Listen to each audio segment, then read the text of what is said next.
Chapitre 26. Les guerres d'Italie, Charles VIII.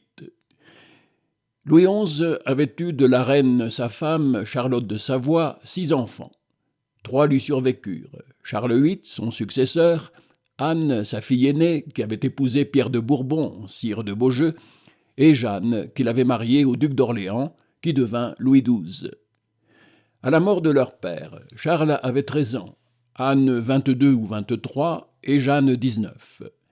D'après l'ordonnance de Charles V, qui avait fixé à 14 ans la majorité des rois, Charles VIII, à son avènement, était bien près d'être majeur.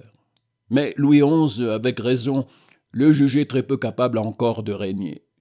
Il avait au contraire très bonne opinion de sa fille Anne, et ce fut à elle bien plutôt qu'au sire de Beaujeu, son mari, que 6 jours avant sa mort, et par ses dernières instructions, il confia la garde de son fils, qu'il appelait déjà le roi et le gouvernement du royaume. Ce furent des instructions verbales que n'exprima et ne confirma aucun testament officiel, mais les paroles de Louis XI étaient d'un grand poids, même après sa mort. Les opposants ne manquèrent pas à sa dernière volonté. Le duc d'Orléans, Louis, était un prétendant naturel à la régence. Mais Anne de Beaujeu prit sur le champ et sans consulter personne possession de la charge que lui avait confiée son père. On accepta le fait sans renoncer à le contester. Louis XI ne s'était pas trompé dans son choix. Personne n'était plus propre que sa fille Anne à continuer sa politique sous le règne et le nom de son successeur. Fine femme et déliée s'il en fut oncle, dit Brantôme, et vraie image en tout du roi Louis son père. Elle commença par des actes d'une prudence intelligente. Elle essaya non pas de dompter par la force les rivaux et les mécontents, mais de leur donner tort aux yeux du public et de les embarrasser eux-mêmes en les traitant avec une faveur hardie. Son beau-frère, le duc de Bourbon, avait de l'humeur de n'être qu'en apparence et de nom le chef de sa maison. Elle le fit connétable de France et lieutenant général du royaume. Les amis du duc Louis d'Orléans, entre autres son principal confident, Georges d'Amboise, évêque de Montauban, et le comte de Dunois, fils du héros sous Charles VII, soutenaient avec persistance les droits du duc à la régence. Madame, c'était le titre qu'avait pris Anne de Beaujeu, fit le duc Louis gouverneur de l'Île-de-France et de la Champagne et envoya Dunois comme gouverneur en Dauphiné. Elle conserva ceux des conseillers de Louis XI que le public n'avait pas pris tout à fait en haine comme leur maître. Comines seul fut mis à l'écart, comme ayant reçu du feu roi trop de faveurs personnelles et comme trop enclin à la critique indépendante de la nouvelle régence. 2 des serviteurs subalternes et odieux de Louis XI, Olivier le Dain et Jean d'Auillac, furent poursuivis et l'un pendu, l'autre banni. Son médecin, Jacques Coictier, fut condamné à restituer 50 000 écus sur les dons énormes qu'il avait reçus de son malade. En même temps qu'elle donnait ainsi quelques satisfactions aux colères publiques, Anne de Beaujeu ouvrait les prisons, rappelait les exilés, remettait à la population un quartier de la taille, allégeait les dépenses en congédiant 6 000 Suisses que le feu roi avait pris à sa solde, rétablissait quelque ordre dans l'administration du domaine de la couronne, faisait enfin, soit dans les mesures générales, soit envers les personnes, acte d'impartialité sans complaisance et de fermeté sans rigueur. C'était une femme jeune et courtoise qui mettait sa gloire à signer simplement Anne de France, en continuant avec respect la politique de son père, vieux roi habile, méfiant et sans pitié. La sagesse d'Anne fut bientôt mise à une grande épreuve. Un cri général s'éleva pour la convocation des États généraux. Les ambitieux espéraient s'ouvrir ainsi le chemin du pouvoir. Le public s'en promettait le retour d'un gouvernement légal. À coup sûr, Anne eût préféré rester plus libre et moins responsable dans l'exercice de son autorité. On était encore bien loin du temps où les assemblées nationales pouvaient être considérées comme une puissance permanente et un moyen régulier de gouvernement. Mais Anne et ses conseillers n'hésitèrent pas. Ils étaient trop sages et trop faibles pour résister à un grand vœu public. Les États généraux furent convoqués à Tours pour le 5 janvier 1484. Le 15, ils se réunirent dans la grande salle de l'archevêché. Autour du trône du roi siégeaient 250 députés que l'arrivée successive des absents porta à 284. La France tout entière, dit M. Picot, se trouvait pour la première fois représentée. La Flandre seule n'envoya ses députés qu'à la fin de la session. Mais la Provence, le Roussillon, la Bourgogne et le Dauphiné s'étaient empressés de joindre leurs mandataires aux délégués des provinces les plus anciennement réunis à la couronne. Nous avons le journal de ces États généraux, rédigé avec précision et détail par l'un des principaux acteurs, Jean Masselin, chanoine et député de Rouen. Orateur éminent, dit une chronique normande contemporaine, qui prononça pour le bien public, devant les rois et les princes, des discours pleins d'élégance. Je conviens que, comparé à l'emphase érudite de la plupart des orateurs de son temps, le ton oratoire de Jean Masselin ne manque pas d'une certaine élégance. Mais ce n'est pas là son grand et original mérite. Ce qui le distingue et le place assez haut dans l'histoire du XVe siècle, c'est le judicieux et ferme esprit politique qui se manifeste dans sa conduite comme député et dans son récit comme historien. Et ce n'est pas Jean Masselin seul, c'est l'assemblée même dans laquelle il siégeait qui nous apparaît, au bout de 5 siècles, sérieusement animée du patriotique désir d'un gouvernement libre et prêt d'en comprendre et d'en poursuivre les conditions essentielles. Les États généraux, brillants et puissants, n'ont pas manqué à la France. De 1356 à 1789, depuis le règne de Charles V jusqu'à celui de Louis XVI. Mais dans la plupart de ces assemblées, à travers les ambitions et les élans de la liberté, c'est tantôt l'esprit de parti religieux, tantôt l'esprit révolutionnaire qui a dominé et déterminé les actes et les événements. Rien de semblable ne parut dans les États généraux réunis à Tours en 1484. L'Assemblée était profondément monarchique, non seulement en principe général, mais pour la maison régnante et pour le jeune roi assis sur le trône. Point de lutte ardente non plus entre l'aristocratie et la démocratie du temps, entre la société ecclésiastique et la société laïque. Quoique très différents et très séparés, le clergé, la noblesse et le tiers-état n'étaient point, entre eux, à l'état de guerre, même intestine. Une même idée, un même désir animait les 3 ordres, à ce point, comme l'a très bien signalé M. Picot, que, dans la plupart des villes, ils procédèrent en commun au choix de leurs députés. Les clercs, les nobles et les bourgeois qui arrivèrent à Tours n'étaient pas les représentants exclusifs du clergé, de la noblesse ou du tiers-état. Ils confondaient en leur personne un triple mandat. Et lorsqu'après avoir examiné ensemble leurs cahiers d'hiver, par l'entremise d'une commission de 36 membres pris en nombre égal dans les 3 ordres, ils en vinrent à vouloir faire connaître au gouvernement de Charles VIII leurs griefs et leurs vœux. Ils décidèrent qu'un seul orateur serait chargé de résumer en un discours prononcé en séance solennelle le rapport de la commission des 36. Ce fut le chanoine, maître Jean Masselin, qui reçut la mission de parler au nom de tous. Ils avaient tous à cœur une seule et même pensée.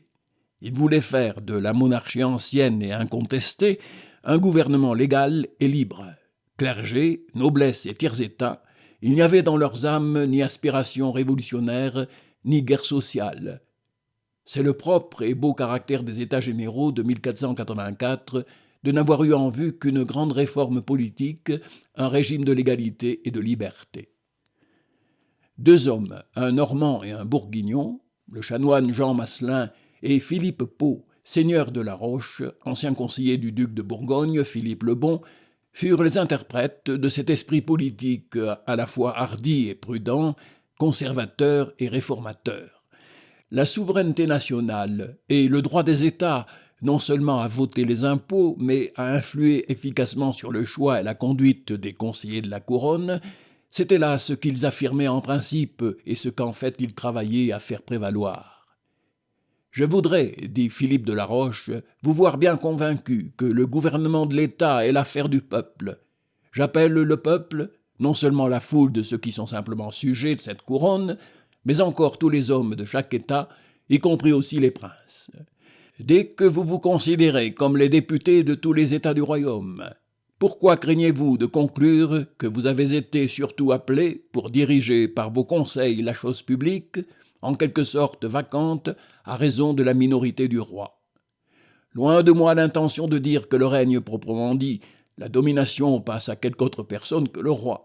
C'est seulement l'administration, la tutelle du royaume qui est attribuée pour un temps au peuple ou à ses élus? Pourquoi tremblez-vous de mettre la main à la disposition, à l'arrangement et à la nomination du Conseil de la Couronne? Vous êtes ici pour dire et pour conseiller librement ce que, par l'inspiration de Dieu et de votre conscience, vous croyez utile au royaume. Quel est l'obstacle qui vous empêche d'accomplir une œuvre excellente et si méritoire? Je n'en trouve aucune, si ce n'est votre faiblesse et la pusillanimité qui intimide vos esprits.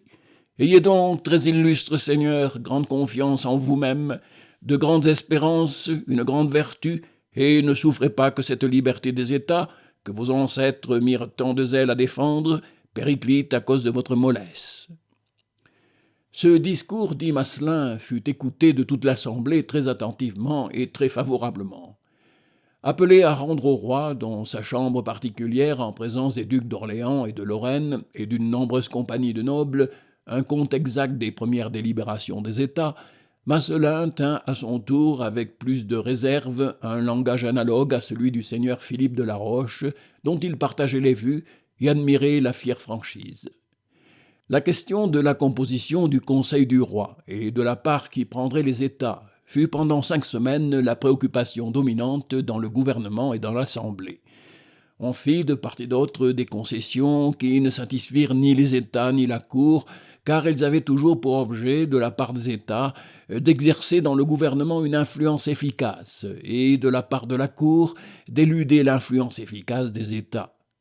Mais à côté de la question du Conseil du roi, vint aussi se placer celle des impôts. L'entente ne fut pas plus facile à établir. La couronne demandait plus que les États ne croyaient devoir et pouvoir voter. Après une longue et obscure controverse sur les dépenses et les recettes, Masselin fut encore chargé d'exposer au Conseil du roi les observations de l'Assemblée et sa résolution définitive. « Quand nous avons vu, dit-il, que les comptes ou les états susdits contenaient des difficultés extrêmes, que pour les apurer et les vérifier, il faudrait nous soumettre à d'interminables débats et à un travail plus long qui n'est avantageux à nous et au peuple, nous nous sommes empressés d'adopter par forme d'expédient, et néanmoins résolument, le parti que je vais dire. Voulant nous conformer largement aux désirs du roi et aux vôtres, nous offrons de payer la somme que le roi Charles VII prenait pour l'impôt des tailles, moyennant toutefois que cette somme soit également et proportionnellement répartie entre les provinces du royaume, et cela sous la forme d'une aide, et que cette contribution n'ait lieu que pour 2 ans, après lesquels les États seront assemblés comme aujourd'hui afin de discuter les besoins publics, que si à cette époque ou auparavant ils en reconnaissent l'avantage, la dite somme sera diminuée ou augmentée. Or, mes dits seigneurs, les députés demandent que le lieu de leur prochaine réunion soit maintenant assigné et déclaré et qu'une décision irrévocable fixe et ordonne cette assemblée. C'était pour voir en même temps aux besoins du présent et aux droits de l'avenir. L'impôt de la taille fut en effet voté tel qu'il existait sous Charles VII, mais il devenait une aide temporaire accordée seulement pour 2 ans. À ce terme, les États devaient être convoqués et la taxe augmentée ou diminuée selon les besoins publics. La grande question semblait résolue. Par le vote nécessaire et temporaire de l'impôt, les États généraux entraient en possession efficace de l'influence décisive dans le gouvernement. Mais l'attitude et le langage des conseillers de la couronne et des grands seigneurs de la cour rendirent à la situation toute sa difficulté.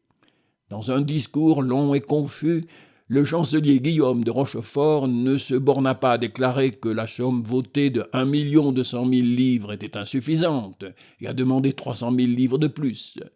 Il passa complètement sous silence la limitation à 2 ans de la taxe votée et la nécessité qu'à ce terme les États généraux fussent convoqués. Pendant que le chancelier parlait ainsi, dit Masselin, beaucoup de députés d'une humeur plus indépendante frémissaient et toute la salle retentissait d'un léger murmure parce qu'il semblait qu'il ne s'exprimait pas bien sur la puissance et la liberté du peuple. Les députés demandèrent à délibérer après-midi, promettant une prompte réponse.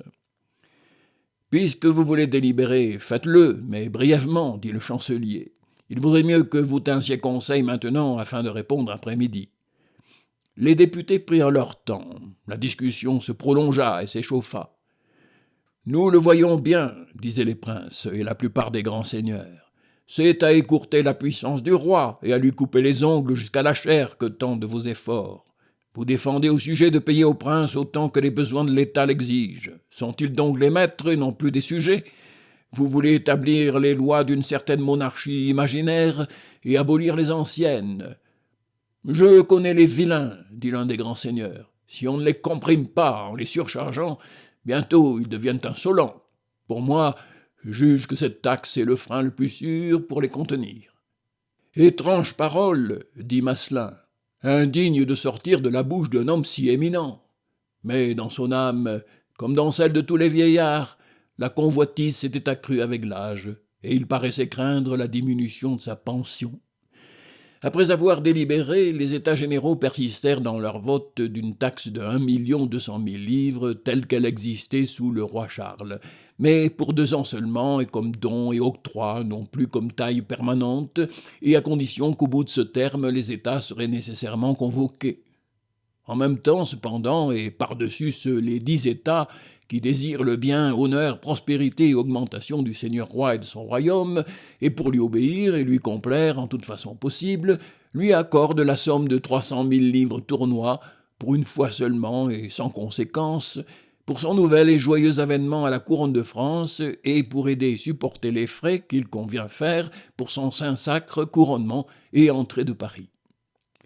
Sur ce nouveau vote plein de fidélité monarchique en même temps que d'indépendance patriotique, des négociations s'engagèrent entre les États et la cour. Elles durèrent du 28 février au 12 mars, mais sans résultat. Au fond, la question était posée entre le pouvoir absolu et le gouvernement libre, entre l'arbitraire et la légalité. L'un et l'autre parti étaient décidés à ne pas accepter sur ce terrain une défaite sérieuse et définitive. Peu touchés des concessions et des assurances loyales qu'ils recevaient, les conseillers de la couronne ne se préoccupèrent plus que de se débarrasser promptement de la présence des États pour être dispensés de soutenir contre eux la discussion. Les députés ne s'y méprirent point. On étouffait leurs paroles, on éludait de leur répondre. « Monsieur le chancelier, dirent-ils dans une entrevue du 2 mars 1484, si l'on ne nous écoute pas, pourquoi sommes-nous ici ? Pourquoi nous avez-vous appelés ? Retirons-nous. Si vous vous conduisez ainsi, c'est que vous n'avez pas besoin de notre présence. Nous ne nous attendions guère à voir les fruits de nos veilles et les décisions qu'adoptait avec tant de peine une si illustre assemblée, rejetées avec une pareille facilité. » Les plaintes n'étaient pas toujours si modérées. Un théologien que Masselin cite sans le nommer, hardi et fougueux partisan du peuple, dit-il, ajouta ces paroles presque injurieuses.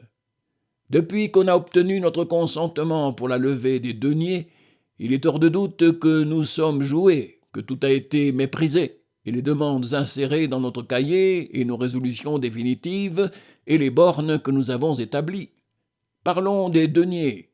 Sur ce point, on s'est conformé à nos décisions, seulement pour nous dire « cet impôt ne sera plus appelé taille, ce sera un libre octroi ». Est-ce donc dans les mots et non plus dans les choses que consiste notre travail et le bien de l'État ? Certes, nous aimerions mieux nommer encore cet impôt taille et même maltote, ou lui donner une dénomination encore plus vile, s'il y en a, que de le voir s'accroître démesurément et accabler le peuple. Malédiction de Dieu, exécration des hommes sur ceux dont les actions et les complots ont produit ces malheurs. Ils sont les plus dangereux ennemis du peuple et de la chose publique. Le théologien brûlait d'envie de continuer, ajoute Masselin. Mais quoiqu'il ne se fût guère écarté de la vérité, beaucoup de députés le grondèrent et le contraignirent de se taire. Déjà l'engourdissement avait saisi les plus considérables d'entre nous. Rassasiés de faveurs et de promesses, ils n'avaient plus cette ardeur de volonté qui les animait au commencement. Quand nous poursuivions les affaires, ils restaient immobiles chez eux. Quand nous parlions en leur présence, ils se taisaient et n'ajoutaient que quelques faibles paroles. Nous perdions notre temps. Le 12 mars 1484, les députés de Normandie, ils étaient au nombre de 25, se trouvaient réunis au Montil-les-Tours. L'évêque de Coutances leur dit que les États n'avaient pas besoin de rester plus longtemps réunis, qu'il suffisait que chacune des 6 sections nommât 3 ou 4 délégués chargés de suivre les affaires entamées, et que d'ailleurs l'indemnité accordée à tous les députés des États cesserait le 14 mars et ne serait plus allouée qu'à leurs délégués. Cette indemnité avait déjà été, dans les États, le sujet d'une longue discussion. Le clergé et la noblesse avaient prétendu en faire porter sur le tiers-État toute la charge. Le tiers-État avait très justement réclamé pour que chacun des trois ordres eût sa part proportionnelle dans cette dépense, et le chancelier avait eu quelque peine à faire décider que la chose serait ainsi réglée. Le 14 mars, en effet, les 6 sections des États se réunirent et élurent chacune 3 ou 4 délégués. Les députés furent un peu surpris en entrant dans la salle de leur séance de la trouver complètement démeublée. Tapis, tentures, bancs, bureaux, tout avait été enlevé tant le gouvernement tenait la session pour terminer. Quelques membres, choqués, pensèrent et soutinrent que les États ne devaient pas se séparer sans emporter les délibérations arrêtées dans leur cahier général, approuvées formellement et accompagnées d'un ordre au juge de les faire exécuter. Mais un bien plus grand nombre, dit Masselin, craignait de rester trop longtemps, et beaucoup de nos collègues, malgré le zèle qu'ils avaient montré autrefois, brûlaient du désir de partir selon le bon plaisir et l'ordre des princes. Pour nous, nous enjoignîmes aux 3 délégués de notre nation normande de ne pas s'attacher seulement à certaines affaires particulières qui n'avaient pas encore été terminées, mais de redoubler de sollicitude et de diligence pour tout ce qui intéressait le cahier général et la totalité des États. Ayant ainsi laissé nos mandataires à Tours et mis ordre aux affaires, nous partîmes contents et nous prions Dieu que nos travaux et tout ce qui a été fait deviennent utiles au salut du peuple. Ni Masselin, ni ses descendants, pendant plus de 4 siècles, n'étaient destinés à voir les travaux des États généraux de 1484 obtenir des résultats efficaces et durables. L'œuvre qu'ils avaient conçue et tentée était prématurée. L'établissement d'un gouvernement libre exige où les vertus spontanées et simples qui peuvent appartenir à une société petite et jeune, où les lumières, les combinaisons savantes et la sagesse douloureusement acquises et encore si incomplètes des nations grandes et civilisées. La France du XVe siècle n'était ni dans l'un ni dans l'autre de ces États. Mais c'est une belle gloire d'avoir ressenti l'honnête et patriotique ambition qui animait Masselin et ses amis au sortir du despotisme corrompu et corrupteur de Louis XI. Qui oserait dire que leur tentative, vaine pour eux, l'a été aussi pour les générations séparées d'eux par les siècles. Le temps et l'espace ne sont rien dans le mystérieux développement des desseins de Dieu sur les hommes, et c'est le privilège du genre humain de s'instruire et de se former par les souvenirs lointains de sa propre histoire. Je me suis fait un devoir de rendre aux États généraux de 1484 l'hommage auquel ils ont droit, par leur intention et leur effort au service de la bonne cause, et malgré leur insuccès. Quand les États généraux se furent séparés, Anne de Beaujeu reprit, sans peine et sans bruit, le gouvernement de la France comme elle avait fait à la mort du roi son père. Elle le garda encore 7 ans, de 1484 à 1491.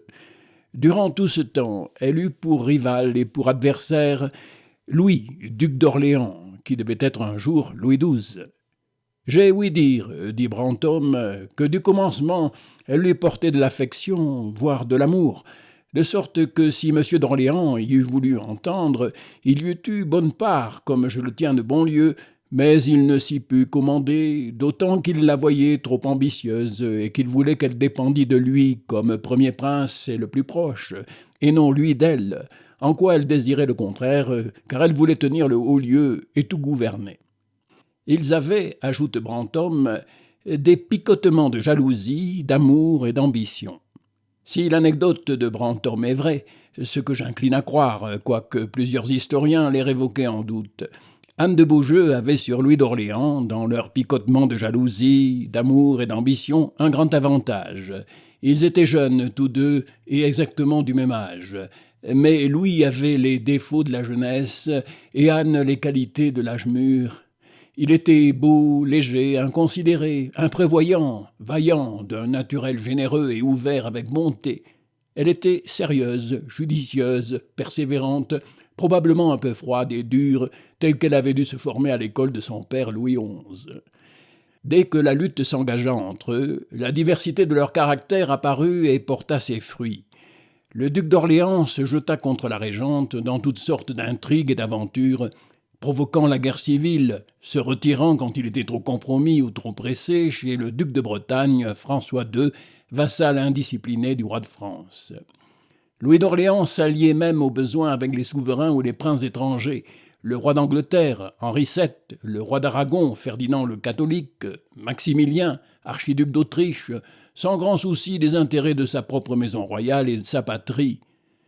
Anne, au contraire, en possession du pouvoir officiel et légal, l'exerçait et le défendait avec prudence et mesure dans l'intérêt de la couronne et de la France, ne prenant jamais l'initiative de la guerre, mais sachant la prévoir et la soutenir et y mettre un terme après la victoire.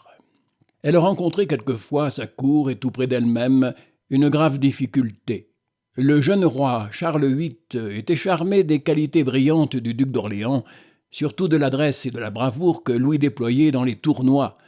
Interrompant un jour l'évêque de Montauban, Georges d'Amboise, qui récitait devant lui ses heures, « Mandez, lui dit le roi, au duc d'Orléans qu'il poursuive son entreprise et que je voudrais bien être avec lui. » Un autre jour, il dit au comte de Dunois, « Mon oncle, emmenez-moi, il me tarde de me trouver hors de cette compagnie. » Dunois et Georges d'Amboise, tous deux partisans du duc d'Orléans, entretenaient avec soin le jeune roi dans ce sentiment favorable au rival de la régente.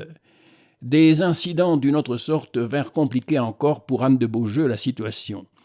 La fille aînée du duc de Bretagne, François II, appelée aussi Anne, devait hériter de son duché, et elle était, à ce titre, ardemment recherchée par plusieurs concurrents.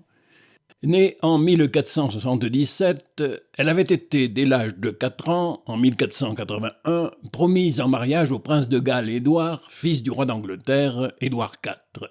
Mais 2 ans après, en 1483, ce jeune prince fut assassiné ou emprisonné, selon d'autres récits, par son oncle Richard III, qui s'empara de son trône et la promesse bretonne disparut avec lui. Le nombre des prétendants à la main d'Anne de Bretagne s'accrut rapidement. La politique du duc son père consistait, disait-on, à se faire d'une fille 5 ou 6 gendres. Vers la fin de 1484, quand le duc d'Orléans, brouillé avec Anne de Beaujeu, se réfugia en Bretagne, plusieurs historiens ont dit non seulement qu'il aspirait dès lors à la main d'Anne de Bretagne, mais qu'il lui fit une cour assidue et obtint d'elle des marques d'une tendre bienveillance. Monsieur le comte d'Aru, dans son Histoire de Bretagne, a mis hors de doute la fausseté de cette assertion. La princesse bretonne n'avait alors que 7 ans, et le duc d'Orléans était marié depuis 8 ans à Jeanne de France, fille cadette de Louis XI. Mais dans les années suivantes, et au milieu des alternatives continuelles de guerre et de négociations entre le roi de France et le duc de Bretagne, Anne de Beaujeu et le duc Louis d'Orléans, la concurrence et la lutte des divers prétendants à la main d'Anne de Bretagne devinrent très actives. Alain, sire d'Albret, dit le Grand parce qu'il passait pour le plus riche seigneur du royaume, le vicomte Jacques de Rohan et l'archiduc Maximilien d'Autriche se croyaient tous trois des chances de succès et les poursuivaient assidûment. Le sire d'Albret, veuf et déjà père de 8 enfants, avait 45 ans, le visage bourgeonné, le regard dur, la voix rauque, l'humeur querelleuse et chagrine. Pressée de répondre à ces instances, la princesse Anne finit par dire qu'elle se ferait religieuse plutôt que de l'épouser. Malgré ses patrons puissants à la cour de Rennes, Jacques de Rohan fut pareillement écarté. Son père, le vicomte Jean II, était au service du roi de France.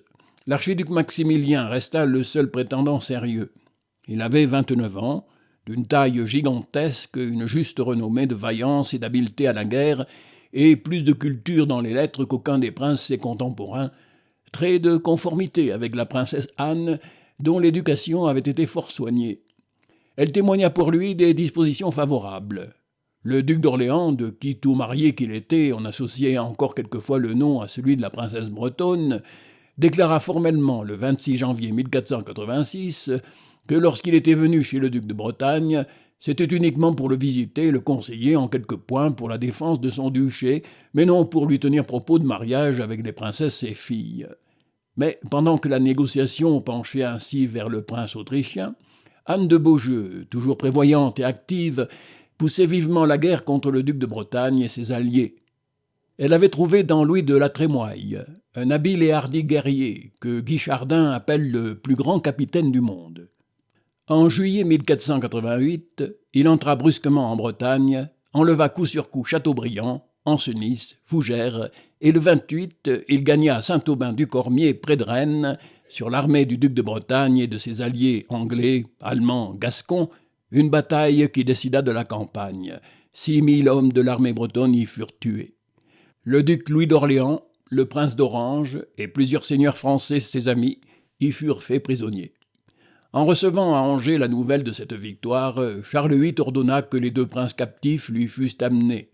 Mais Anne de Beaujeu, craignant de sa part quelque élan de générosité trop prompte et trop gratuite, fit tarder leur arrivée, et le duc d'Orléans, conduit d'abord au château de Sablé, puis à Lusignan, alla enfin à la tour de Bourges, où il dut attendre la décision du roi.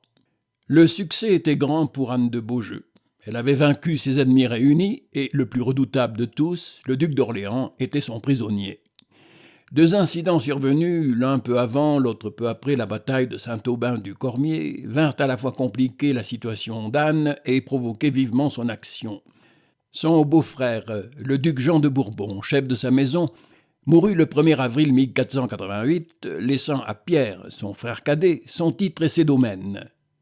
Devenue ainsi duchesse de Bourbon, et satisfaite de cette élévation de rang et de fortune, Madame la Grande, c'était le nom populaire d'Anne de Beaujeu, fut un peu moins ardemment préoccupée des affaires du royaume. Elle était moins assidue au conseil du roi. Elle allait quelquefois avec son mari séjourner un peu dans leurs terres. Charles VIII, d'ailleurs près d'arriver à l'âge d'homme, manifestait plus souvent sa volonté personnelle, et Anne, clairvoyante et discrète, quoique ambitieuse, changeait peu à peu sa domination en influence. Mais quelques semaines après la bataille de Saint-Aubin-du-Cormier, le 7 ou le 9 septembre 1488, la mort du duc de Bretagne, François II, rendit l'intervention active de la duchesse de Bourbon naturelle et nécessaire. Il laissait sa fille, la princesse Anne, âgée à peine de 18 ans, en butte aux difficultés du gouvernement de son héritage et aux intrigues des prétendants à sa main. Dans l'été de 1489, Charles VIII et ses conseillers apprirent que le comte de Nassau, arrivé en Bretagne avec la procuration de l'archiduc Maximilien, avait, par une cérémonie simulée, épousé la princesse bretonne au nom de son maître. Cet étrange mode de célébration ne pouvait donner au mariage son vrai et indissoluble caractère, mais la sollicitude de la cour de France fut vive. On ne faisait plus mystère en Bretagne de l'engagement de la jeune duchesse. Elle prenait le titre de reine des Romains. Charles VIII protesta hautement contre ce prétendu mariage, et pour donner à sa protestation encore plus de gravité, il envoya au roi d'Angleterre Henri VII, qui se mêlait fort des affaires de la Bretagne, des ambassadeurs chargés de lui exposer le droit qu'avait la France de s'opposer au mariage de la jeune duchesse avec l'archiduc Maximilien, tout en ayant soin de ne pas donner à penser que Charles eût à cet égard quelque vue pour lui-même. « Le roi mon maître, dit l'ambassadeur, se propose de faire valoir par les armes ses droits évidents sur le royaume de Naples, qu'occupe je ne sais quel usurpateur bâtard de la maison d'Aragon. Il ne considère d'ailleurs la conquête de Naples que comme un pont jeté devant lui pour le conduire dans la Grèce, et il est résolu d'y prodiguer son sang et ses trésors quand il devrait mettre sa couronne en gage et épuiser son royaume pour renverser la tyrannie des Ottomans et s'ouvrir par cette voie le royaume des cieux. » Le roi d'Angleterre répondit un peu ironiquement à cette déclaration chevaleresque, demandant seulement si le roi de France consentirait à ne disposer de la main de l'héritière de Bretagne que sous la condition de ne pas l'épouser lui-même. Les ambassadeurs éludèrent de répondre en disant que le roi leur maître était si éloigné de cette pensée qu'elle n'avait pas été prévue dans leurs instructions. Qu'elle eût été ou non prévue et méditée, dès que la réunion de la Bretagne à la France par le mariage de la jeune duchesse Anne avec le roi Charles VIII apparut à l'horizon comme un fait possible et peut-être probable, elle devint le désir, le but, le travail commun de tous les politiques français qui jusque-là avaient été combattus, poursuivis, proscrits. Depuis la bataille de Saint-Aubin-du-Cormier, le duc Louis d'Orléans était captif dans la tour de Bourges et si étroitement gardé qu'on l'enfermait le soir dans une cage de fer pareille à celle du cardinal Labalue, de peur qu'il ne s'échappât. En vain, Jeanne de France, sa femme malheureuse et vertueuse princesse, laide et contrefaite, qui n'avait jamais pu obtenir l'affection de son mari, supplia sa sœur toute-puissante, Anne de Bourbon, de le mettre en liberté. « Comme je pense incessamment, lui écrivait-elle, à la délivrance de mon mari, je me suis avisée de mettre par écrit la forme en laquelle on pourrait avoir la paix et mon dit mari délivré. Je réécris au roi, et vous verrez le tout. Je vous prie, ma sœur, que vous teniez la main que j'ai en bref réponse. Il m'est bien arrivé en mal de ce que je ne vous vois plus. » Je ne trouve la trace d'aucune réponse d'Anne à sa sœur. Charles VIII avait le cœur plus accessible. Quand Jeanne, en habit de deuil, vint se jeter à ses genoux en lui disant « Mon frère, mon mari traîne sa vie en prison. Je suis tellement troublé que je ne sais pas bien ce que je dois dire pour sa défense. S'il a eu quelques reproches à se faire, je suis la seule qui l'ait outragé. Pardonnez-lui, mon frère. Vous n'aurez jamais une si heureuse occasion d'être généreux. » « Vous l'aurez, ma sœur, lui dit Charles en l'embrassant. Veuille le ciel que vous ne vous repentiez pas un jour de ce que vous faites aujourd'hui pour lui. » Quelques jours après cette entrevue, en mai 1491, Charles, sans en rien dire à la duchesse Anne de Bourbon, partit un soir du Plessis du Parc sous prétexte d'aller à la chasse, et arrivé en Berry, il envoya chercher le duc d'Orléans à la tour de Bourges. Ravi de respirer l'air libre, Louis, du plus loin qu'il aperçut le roi, sauta à bas de son cheval et s'agenouilla en pleurant. Charles, dit le chroniqueur, lui sauta au cou et ne savait quelle chair lui faire pour donner à connaître qu'il agissait de son propre mouvement et libre volonté. Charles connaissait mal et ne comprenait guère sa sœur Anne. Deux convictions étaient entrées dans cet esprit droit et ferme. L'une que le jour opportun était venu pour unir la Bretagne à la France et qu'il fallait le saisir. L'autre que le temps de sa domination personnelle était passé et qu'elle n'avait qu'à se bien établir dans sa nouvelle situation. Elle écrivit au roi son frère pour le prémunir contre les récriminations et les mauvais bruits dont elle pourrait être l'objet. Il lui répondit le 21 juin 1491 « Ma bonne sœur, mamie, Louis de Péclin m'a informé que vous avez su qu'aucune chose m'ont été rapportées contre vous. À quoi je lui ai fait réponse que rien ne m'en a été rapporté, et je vous assure que l'on ne m'en oserait parler, car en quelque façon que ce soit, je n'y voudrais ajouter foi, ainsi que j'espère vous dire, quand nous serons ensemble, vous disant adieu, ma bonne sœur, mamie. » Après avoir rassuré sa sœur, Charles entreprit de la réconcilier, ainsi que son mari, le duc de Bourbon, avec son beau-frère, le duc d'Orléans. Louis, d'un naturel franc et point rancunier, comme il le dit, le prouva lui-même plus tard, s'y prêta de bonne grâce, et le 4 septembre 1491, à la flèche, les princes jurèrent entre eux, par leur baptême et la main sur le livre des évangiles, de se reprendre un amour perpétuel, d'oublier toute ancienne rancune, haines et malveillances, pour bien et loyalement servir le roi Charles, garder sa personne et son autorité, et l'aider à soulager le peuple et à mettre en ordre sa maison et son royaume. Les conseillers et les serviteurs furent compris dans la réconciliation des maîtres. Philippe de Comines et l'évêque de Montauban, bientôt archevêque de Rouen, gouverneur de Normandie et cardinal d'Amboise, sortirent de disgrâce, reprirent leur place dans les conseils du roi et se mirent loyalement à l'œuvre pour accomplir, entre Charles VIII et Anne de Bretagne, l'union qui devait être la conquête pacifique de la Bretagne par la France. Quoique pacifique, cette conquête exigea quelques soins et donna quelques peines. De sa personne, Charles VIII n'avait rien de séduisant. Il était petit et mal bâti.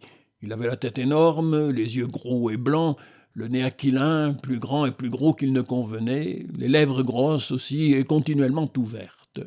Des mouvements nerveux, désagréables à voir, la parole lente. À mon jugement, ajoute l'ambassadeur de Venise, Zacharie Contarini, venu à Paris en mai 1492, je tiens que de corps et d'esprit, il ne vaut pas grand-chose. Cependant, ils en font tous l'éloge à Paris comme étant fort gaillards à jouer à la pomme, à chasser, à jouter, exercice auquel, à tort ou à raison, ils consacrent beaucoup de temps.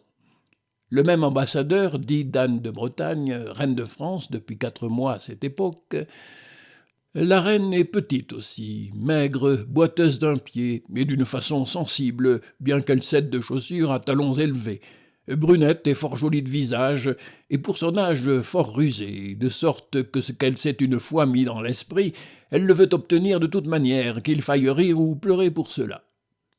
En même temps que rusée, Anne de Bretagne était fière et opiniâtre. Elle avait l'esprit cultivé. Elle aimait les arts, la poésie, les lettres anciennes. Elle savait le latin, même un peu de grec. Unie par procuration et de loin à un prince qu'elle n'avait pas vu, mais qu'elle savait grand, bien fait, ami des sciences. Elle répugnait à l'idée de l'abandonner pour un prince sans beauté, sans études, à ce point, dit-on, que lorsqu'il était monté sur le trône, Charles VIII ne savait pas lire.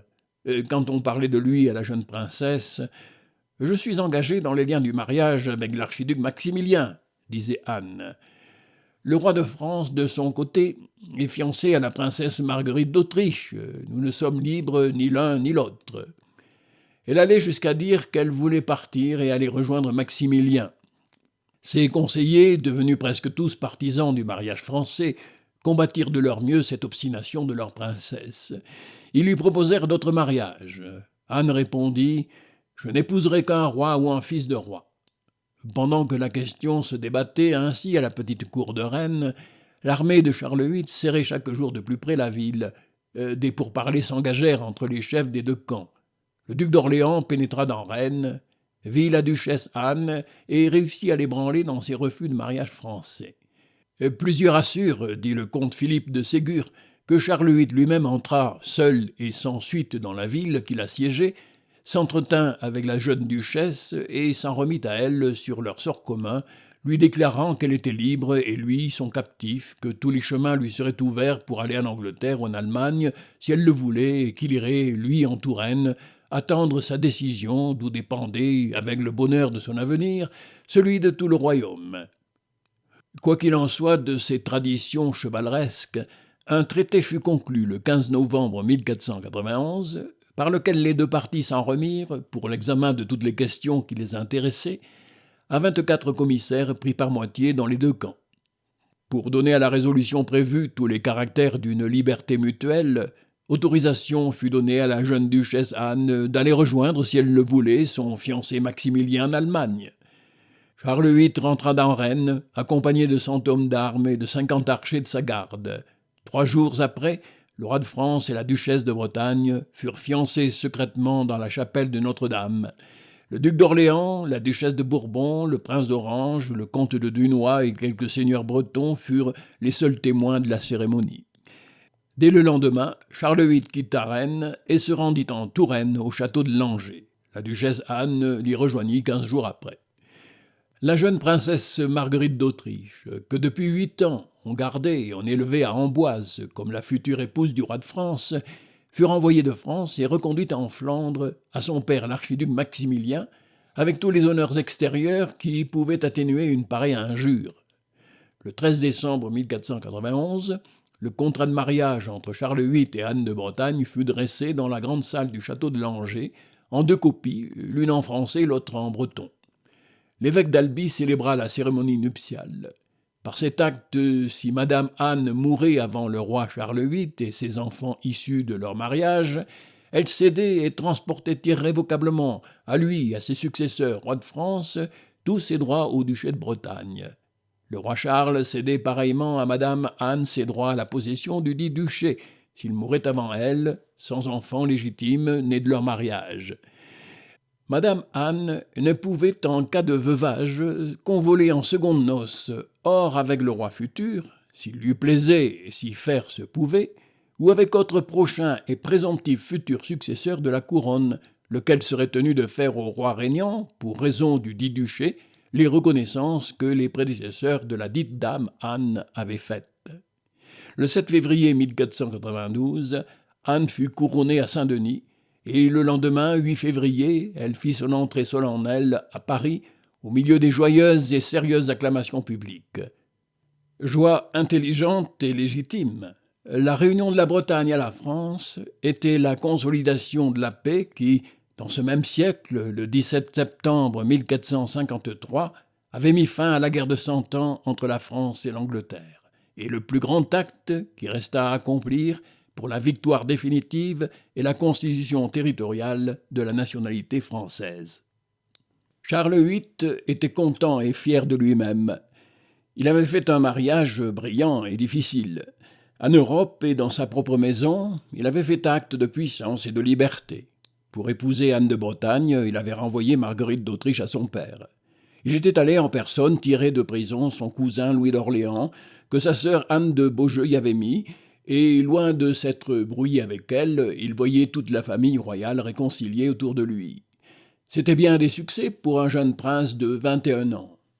Il s'adonna alors avec passion et confiance à son désir de reconquérir le royaume de Naples, qu'Alphonse Ier, roi d'Aragon, avait enlevé à la Maison de France, et de se rouvrir par là en Orient contre l'islamisme, cette carrière de gloire chrétienne qui avait fait de son aïeul Louis IX un saint. Les hommes médiocres ne sont pas à l'abri des grands rêves qui ont plus d'une fois séduit et perdu les plus grands hommes. En abandonnant la politique prudente et point chevaleresque de son père, le très médiocre fils de Louis XI n'avait nulle chance de devenir un grand guerrier et un saint. Il n'en prit pas moins l'initiative de ces guerres d'Italie, qui devaient coûter si cher à ses successeurs et à la France. Par 2 traités conclus en 1493, il abandonna au roi d'Aragon, Ferdinand le Catholique, le Roussillon et la Cerdagne, à la Maison d'Autriche, la Franche-Comté, l'Artois et le Charolais, et après avoir acheté à ce triste prix la liberté de ses mouvements, il alla s'établir à Lyon pour préparer de là son aventure napolitaine. Elle trouva dans son conseil de loyaux et habiles contradicteurs. En l'entreprise de ce voyage, dit Philippe de Comines, l'un des assistants, il y eut maintes disputations, car elle semblait à toutes gens sages et expérimentées très dangereuse. Toute chose nécessaire à un si grand dessein y défaillait. Le roi était très jeune, faible personne, plein de son vouloir, peu accompagné de sages gens et de bons chefs. Nul argent comptant, ni tente, ni pavillon pour un hiver entré en Lombardie. Une chose avait-il bonne, c'était une gaillarde compagnie, pleine de jeunes gentilshommes, mais en peu d'obéissance. Le premier homme de guerre de France, à cette époque, Philippe de Crèvecoeur, maréchal d'Esquerdes, s'y opposa avec l'autorité de son âge et de son habileté reconnue. La grandeur et le repos du royaume, dit-il, dépendent de la possession des Pays-Bas. C'est de ce côté qu'il faut porter tous nos efforts, bien plutôt que contre un État dont la possession, loin de nous être avantageuse, ne pourrait que nous affaiblir. Malheureusement, dit le dernier savant historien de Charles VIII, le vieux maréchal mourut le 22 avril 1494 dans une petite ville à quelques lieues de Lyon, et dès lors, tout espoir d'arrêter le courant devint chimérique. Le 8 septembre 1494, Charles VIII partit de Grenoble, passa le mont Genèvre et alla coucher à Oulx, qui était en terre de Piémont. Dans la soirée, un paysan, qu'on accusait d'être maître de la vauderie, c'est-à-dire d'être l'un des Vaudois, petite population réformée dans les Alpes entre le Piémont et le Dauphiné, fut amené. Le roi l'entendit, puis le livra au prévôt, qui le fit pendre à un arbre. C'est par cet acte de rigueur, exercé en pays étranger, sur un homme qui n'était pas son sujet, que Charles VIII marqua ses premiers pas en Italie. Je n'ai garde de retracer ici, dans ces détails, une guerre qui appartient à l'histoire de l'Italie, bien plus qu'à celle de la France. Je ne veux qu'indiquer avec précision la situation des principaux États italiens à cette époque et les divers parts d'influence qu'ils exercèrent sur le sort de l'expédition française. 6 États principaux: le Piémont, royaume des ducs de Savoie, le duché de Milan, la République de Venise, la République de Florence, Rome et le pape, et le royaume de Naples coexistaient en Italie à la fin du XVe siècle. En août 1494, quand Charles VIII partit de Lyon pour son expédition italienne, le Piémont était gouverné par Blanche de Montferrat, veuve du duc de Savoie, Charles le Guerrier, au nom de son fils Charles-Jean Amédée, enfant de 6 ans.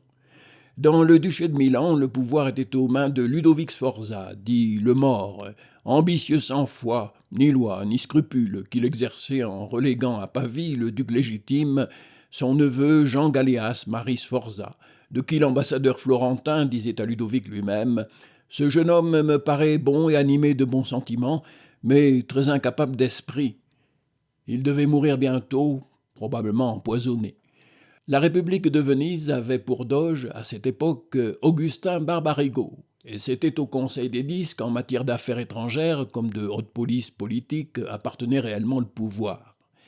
Pierre de Médicis, fils de Laurent de Médicis, le père des Muses, gouvernait faiblement et étourdiment, quoique avec des prétentions et des airs despotiques, la République de Florence. Rome avait pour pape Alexandre VI, Rodrigue Borgia, prince cupide, licencieux, effrontément variable et déloyal dans sa politique, et qu'on regarderait comme l'un des hommes les plus corrompus du XVe siècle s'il n'avait eu César Borgia pour fils. À Naples, enfin, en 1494, 3 mois avant le jour où Charles VIII entrait en Italie, le roi Alphonse II montait sur le trône. Nul homme, dit Comines, n'a été plus cruel que lui, ni plus mauvais, ni plus vicieux et plus infect, ni plus gourmand, moins dangereux pourtant que son père, le roi Ferdinand, lequel prenait et trahissait les gens en leur faisant bonne quière, c'est-à-dire bonne mine, comme m'ont conté de ses prochains et amis, et qui n'avait jamais eu aucune pitié ni compassion de son pauvre peuple. Tels étaient, en Italie, royaumes ou républiques, les chefs d'État auxquels Charles VIII devait avoir affaire, en allant, au nom d'un droit contesté, chercher à 300 lieues de son royaume une inutile et fugitive conquête. L'accueil qu'il rencontra au début de son entreprise ne pouvait que le confirmer dans les illusions de ses espérances. Pendant qu'il était à Lyon, occupé de préparer son départ, le duc Charles de Savoie, dont le territoire était le premier qu'il dut traverser, vint le voir pour une affaire personnelle. « Mon cousin, mon ami, lui dit le roi, je suis enchanté de vous voir à Lyon, car si vous eussiez tardé à venir, je m'étais proposé de vous aller voir moi-même en très nombreuses compagnies dans vos États, où il est vraisemblable qu'une telle visite n'eût pu que vous causer du dommage. »« Monseigneur, lui répondit le duc, tout mon regret à votre arrivée dans mes États serait de ne pouvoir vous y faire l'accueil que méritent nos si grands princes que vous. Du reste, soit ici, soit ailleurs, je serai toujours prêt à vous prier de disposer de moi et de tout ce qui m'appartient, comme de tout ce qui peut dépendre de vos sujets. » Le duc Charles de Savoie n'en avait pas trop dit. Il ne vivait plus en septembre 1494, lorsque Charles VIII fit demander à sa veuve Blanche, régente au nom de son fils enfant, le passage libre de l'armée française sur son territoire. Non seulement elle lui accorda ce qu'il demandait, mais quand il entra à Turin, elle lui fit faire la même réception qu'il eût pu trouver dans les plus grandes villes de France. Il admira les magnifiques bijoux dont elle était parée. Elle lui offrit de les lui prêter. Il les accepta et emprunta peu après sur ce gage 12 000 ducats d'or, tant il était mal pourvu d'argent. La régente lui fit en outre présent d'un beau cheval noir, que Comines appelle le meilleur du monde, et que 10 mois plus tard Charles montait à la bataille de Fornoux, la seule victoire qu'il dut remporter en se retirant de cette triste campagne. Il n'éprouva pas, en entrant dans le Milanais, la même confiance que lui avait inspiré le Piémont. Non que Ludovic le Mort hésitât à lui prodiguer les assurances de dévouement. « Sire, lui dit-il, ne craignez point cette entreprise. Il y a en Italie 3 puissances que nous tenons grandes et dont vous avez l'une, qui est Milan, l'autre ne bouge, qui sont les Vénitiens. Ainsi vous n'avez affaire qu'à celle de Naples, et plusieurs de vos prédécesseurs nous ont battus quand nous étions tous ensemble. Quand vous me voudrez croire, je vous aiderai à vous faire plus grand que ne fut jamais Charlemagne, et quand vous aurez ce royaume de Naples, nous chasserons aisément ce Turc hors de cet empire de Constantinople. » Ces paroles plaisaient fort à Charles VIII, et il y eut volontiers ajouté pleine foi. Mais il avait auprès de lui quelques personnes plus clairvoyantes, et Ludovic avait des ennemis qui ne se faisaient faute d'éclairer le roi sur son compte. Il invita Charles à visiter Milan. Il désirait faire parade aux yeux des peuples de l'alliance et de l'amitié intime du puissant roi de France. Mais Charles, qui l'avait d'abord traité en ami, changea tout à coup de manière et refusa d'aller à Milan, pour ne pas perdre du temps, dit-il. Ludovic était trop avisé pour s'y tromper. Il n'insista point. Charles se remit en route pour Plaisance, où son armée l'attendait. À Pavie, les vœux, les harangues, les félicitations, les protestations de dévouement lui furent prodigués sans lui rendre confiance. On avait marqué son logement dans la ville.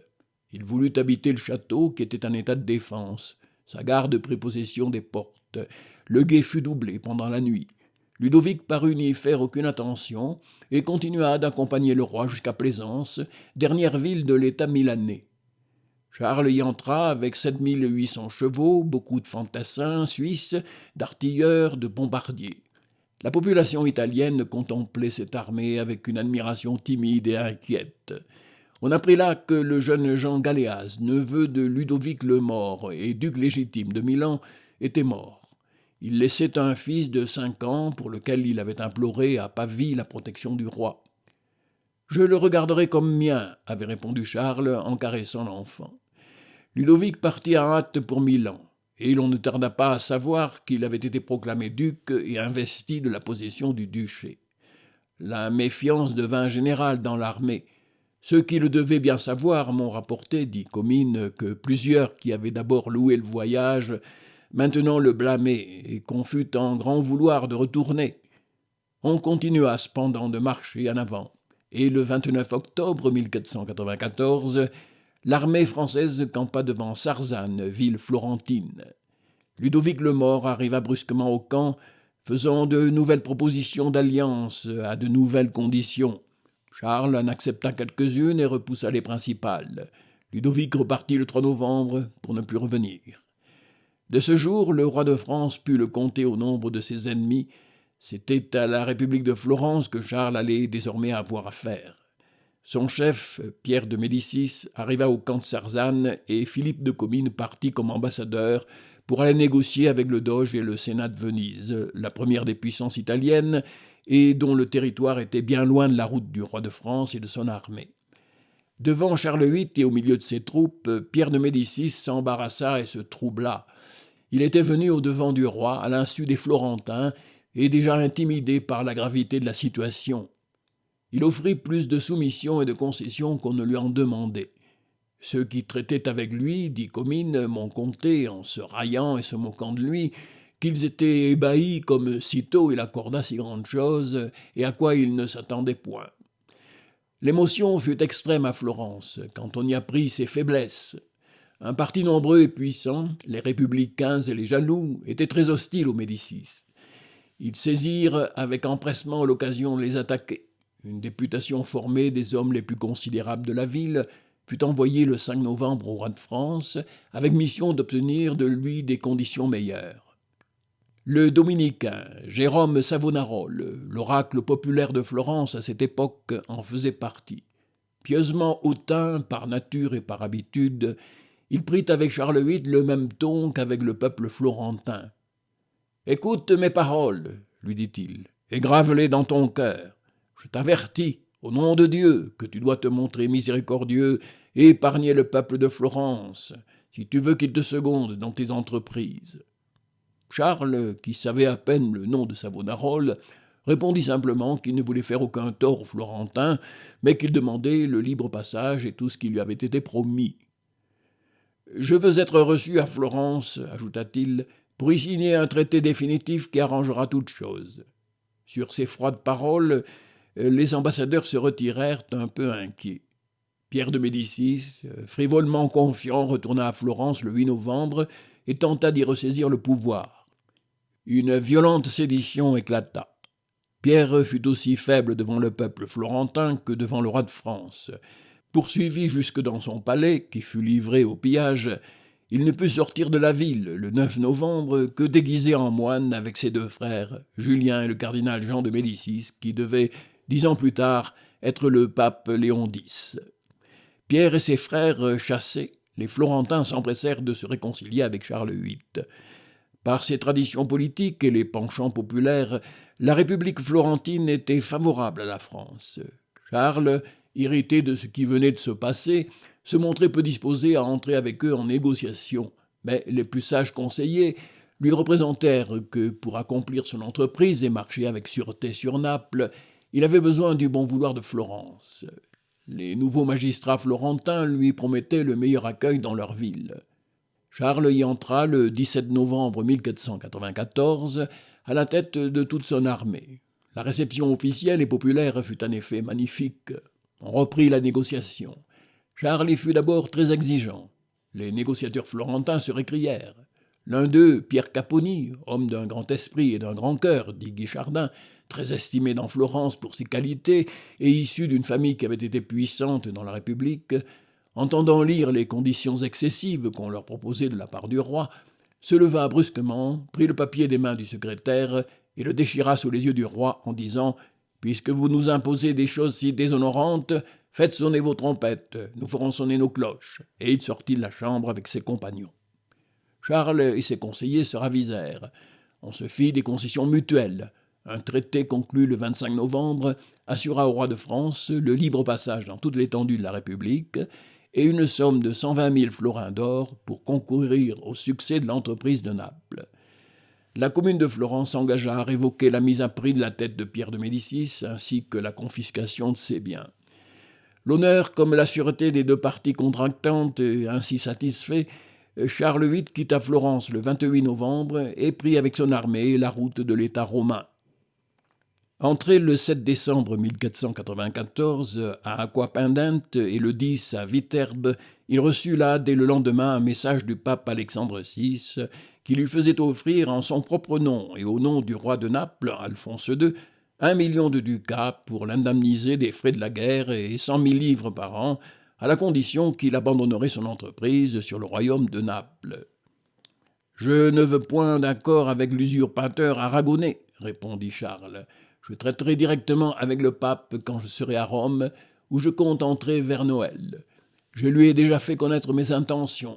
Je lui enverrai incessamment des ambassadeurs chargés de les renouveler. » Il lui envoya en effet le plus vaillant de ses guerriers, Louis de la Trémoille, lequel y fut, dit le chroniqueur contemporain Jean Boucher, avec des orateurs qui, après avoir pompeusement rappelé au pape toute l'histoire de la royauté française dans ses relations avec la papauté, finirent par ces paroles. « Vous prie le roi, mon souverain seigneur, que vous ne lui donniez occasion d'être à son grand regret le premier de son lignage qui ait eu guerre et discorde avec l'Église romaine, de laquelle lui et les rois de France chrétiens, ses prédécesseurs, ont été protecteurs et augmentateurs. » Plus brièvement et avec une apparence de bienveillance triste, le pape répondit à l'ambassadeur « S'il plaît au roi Charles, mon premier fils spirituel, d'entrer en ma cité, sans armes, en humilité, il sera le très bienvenu.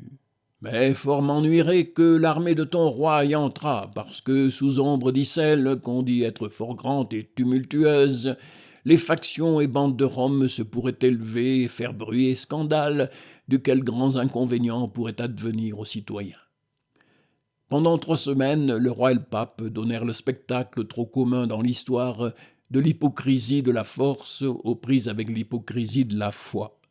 Le pape sentit enfin la nécessité de céder. Il fit appeler le prince Ferdinand, fils du roi de Naples, et lui annonça qu'il ne pouvait rester plus longtemps à Rome avec les troupes napolitaines, car le roi de France y voulait absolument entrer. Il lui remit en même temps un sauf-conduit de la main de Charles. Ferdinand refusa le sauf-conduit et s'agenouilla devant le pape en lui demandant sa bénédiction. « Relevez-vous, mon cher fils, lui dit le pape. Allez, ayez bonne espérance.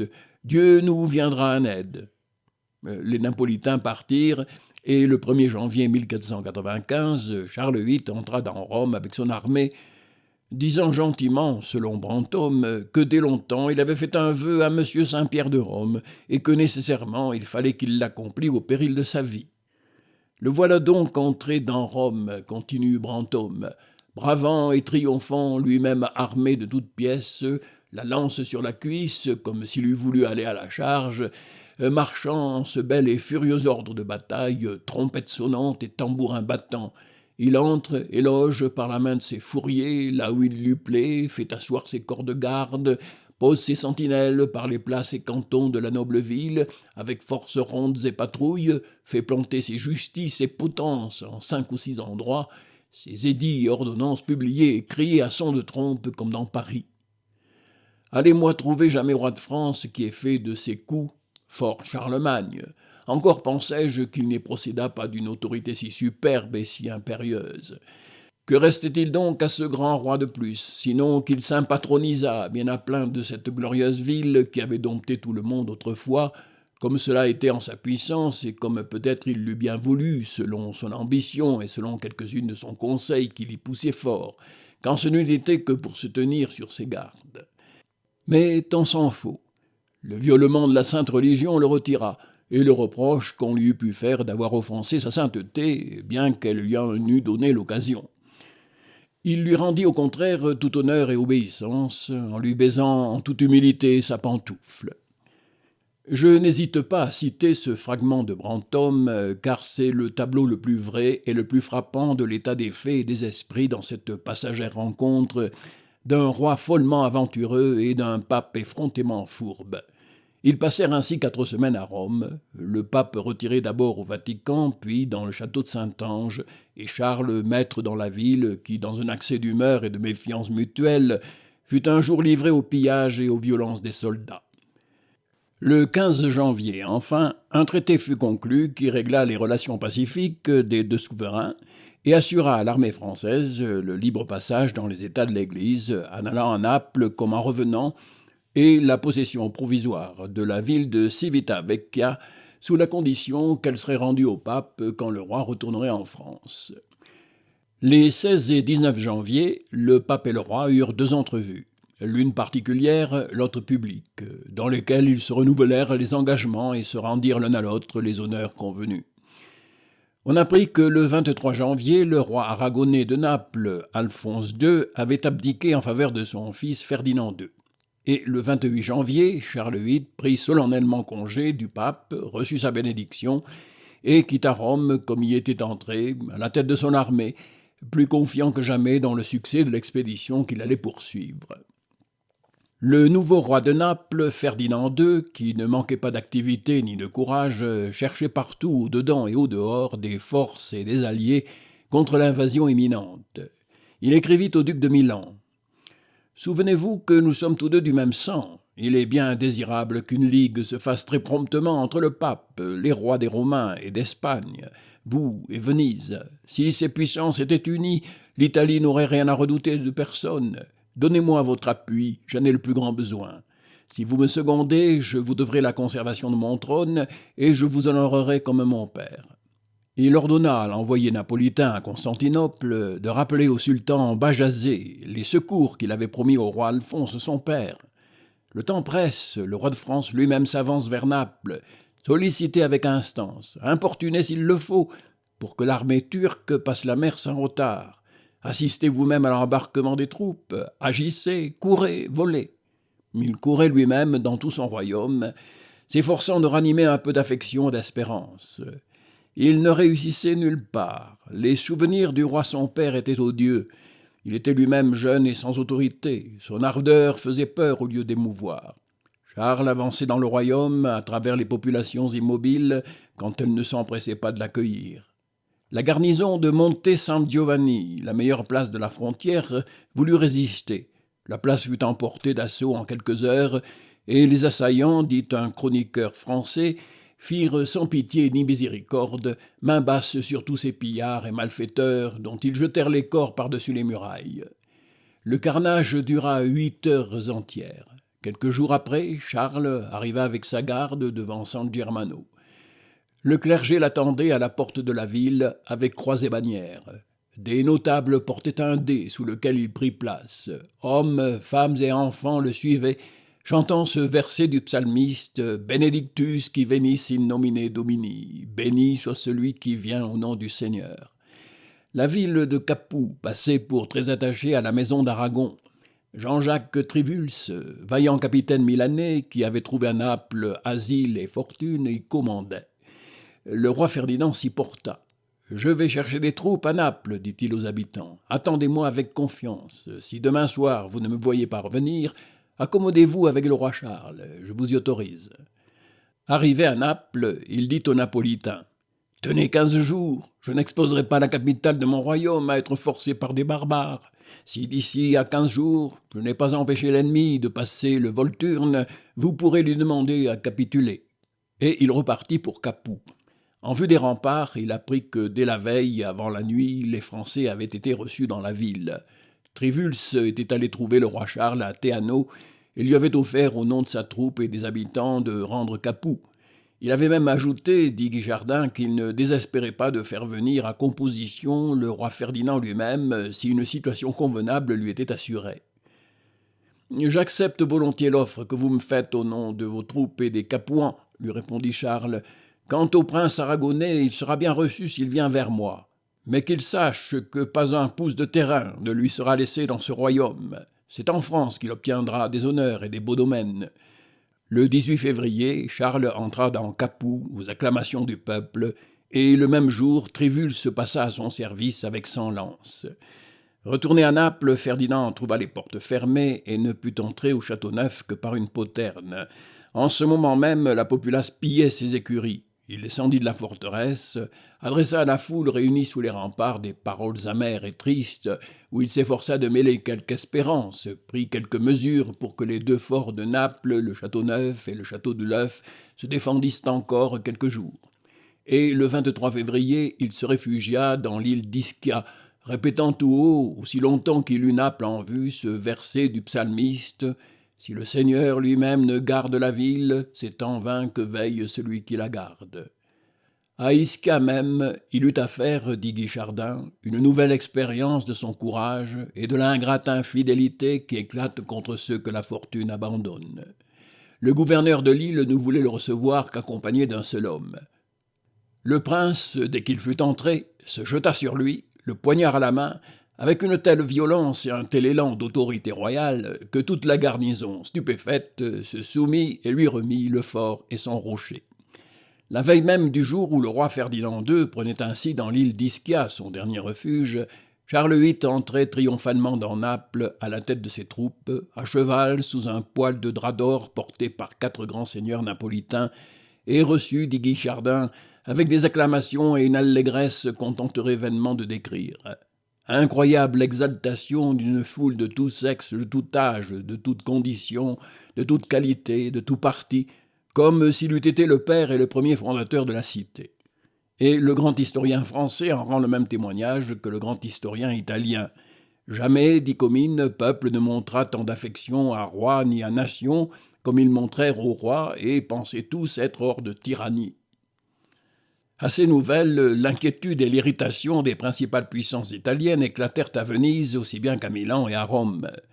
Le Sénat vénitien, aristocratie prudente quoique vigilante, avait gardé jusque-là une attitude expectante et presque bienveillante pour la France.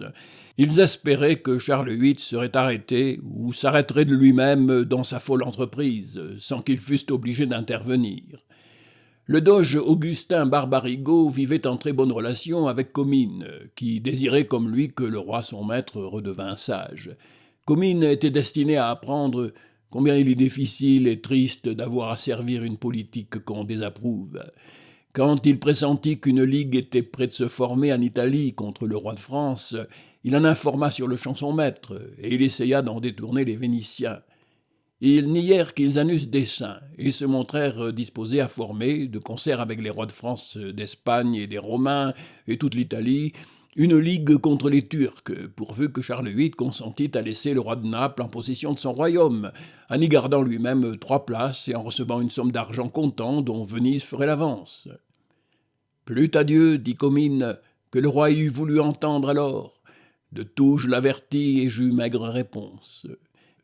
Quand les Vénitiens apprirent que le roi était dans Naples et que le château fort, dont ils avaient eu bonne espérance qu'il tiendrait, était rendu, ils m'envoyèrent quérir un matin, mais je les trouvai en grand nombre, comme de 50 ou 60, en la chambre du prince, le doge, qui était malade. Les uns étaient assis sur un marchepied des bancs et avaient la tête appuyée entre leurs mains, les autres d'une autre sorte, tous démontrant avoir grande tristesse au cœur.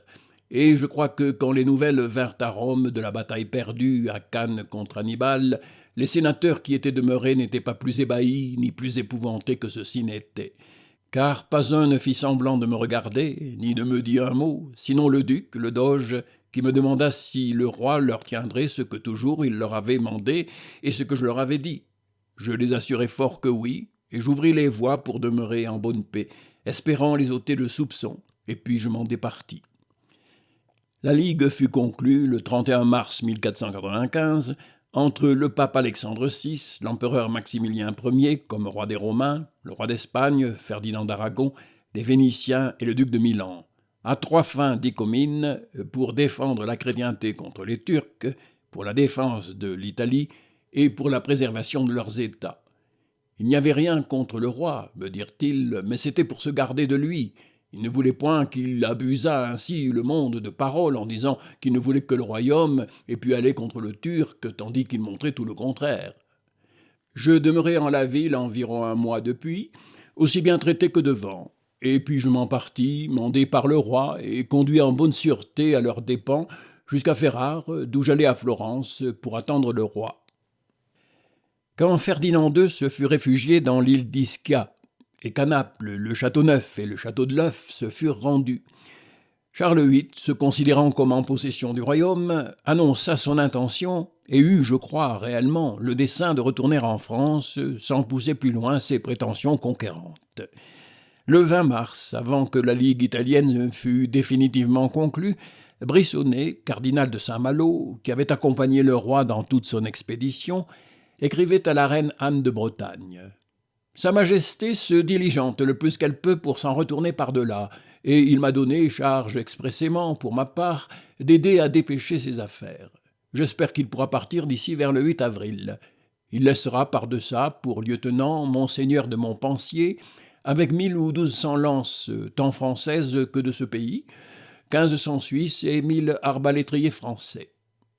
Charles écrivait lui-même le 28 mars à son beau-frère, le duc de Bourbon, qu'il monterait à cheval aussitôt après la Quasimodo pour rentrer en France sans s'arrêter ni séjourner en aucun lieu. Mais Charles, en parlant et en projetant ainsi, oubliait son indolence étourdie, ses goûts frivoles et ses passions de fêtes théâtrales et de plaisirs licencieux. Le climat, le pays, les mœurs de Naples le charmaient. « Vous ne pourriez croire, écrivait-il au duc de Bourbon, les beaux jardins que j'ai en cette ville. Sur ma foi, il me semble qu'il n'y faille qu'Adam et Ève pour en faire un paradis terrestre, tant ils sont beaux et pleins de bonnes et singulières choses, comme j'espère vous en compter. Avec ceux, j'ai trouvé en ce pays des meilleurs peintres. Je vous en enverrai pour faire d'aussi beaux planchers, c'est-à-dire des plafonds, qu'il est possible. Les planchers de Beauce, de Lyon et d'autres lieux de France ne sont en rien approchant ceux-ci de beauté et de richesse.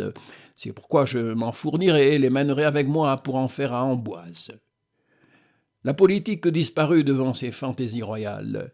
Charles VIII demeura près de 2 mois à Naples, après que la Ligue italienne eut été conclue, et pendant qu'elle faisait contre lui ses préparatifs, uniquement préoccupé de jouir, dans son beau royaume précaire, de toutes sortes de plaisances mondaines, comme dit son conseiller, le cardinal de Saint-Malo, et de donner des fêtes à ses nouveaux sujets, aussi disposés que lui à tout oublier en s'amusant.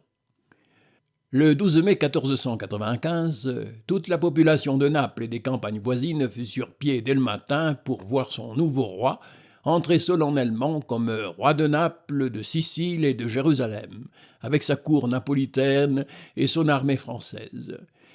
Charles était à cheval, sous un riche dais porté par 2 grands seigneurs napolitains. Il avait une couronne fermée sur la tête, le sceptre dans la main droite, un globe d'or dans l'autre main. À la tête de ce brillant cortège, il parcourut les principales rues de la ville, s'arrêtant aux 5 cercles de la noblesse, où les gentilshommes et leurs femmes qui s'y étaient rassemblés le retinrent longtemps, en lui demandant de vouloir bien donner de sa main à leur fils l'ordre de chevalerie, ce qu'il accorda volontiers. Il se rendit enfin à l'église cathédrale de Saint-Janvier que venait de reconstruire, après le tremblement de terre de 1456, Alphonse Ier d'Aragon. L'archevêque, à la tête de son clergé, vint à sa rencontre et le conduisit devant le maître-autel où était exposé le chef de Saint-Janvier. Toutes ces solennités royales accomplies, à la grande satisfaction de la population, on alluma pendant 3 jours des feux de joie. La ville fut illuminée, et 8 jours après seulement, le 20 mai 1495, Charles VIII partit de Naples pour retourner en France, avec son armée forte tout au plus de 12 à 15 000 hommes, laissant pour lui garder son nouveau royaume son cousin Gilbert de Bourbon, comte de Montpensier, vaillant mais indolent chevalier, qui ne se levait, dit-on, qu'à midi, avec 8 ou 10 000 hommes, en grande partie dispersés dans les provinces. Pendant les mois d'avril et de mai ainsi perdus par Charles VIII, la Ligue italienne, surtout les Vénitiens et le duc de Milan, Ludovic le Mort, avaient vivement poussé leurs préparatifs de guerre et déjà rassemblé une armée plus nombreuse que celle avec laquelle le roi de France, pour rentrer chez lui, allait avoir à traverser toute l'Italie.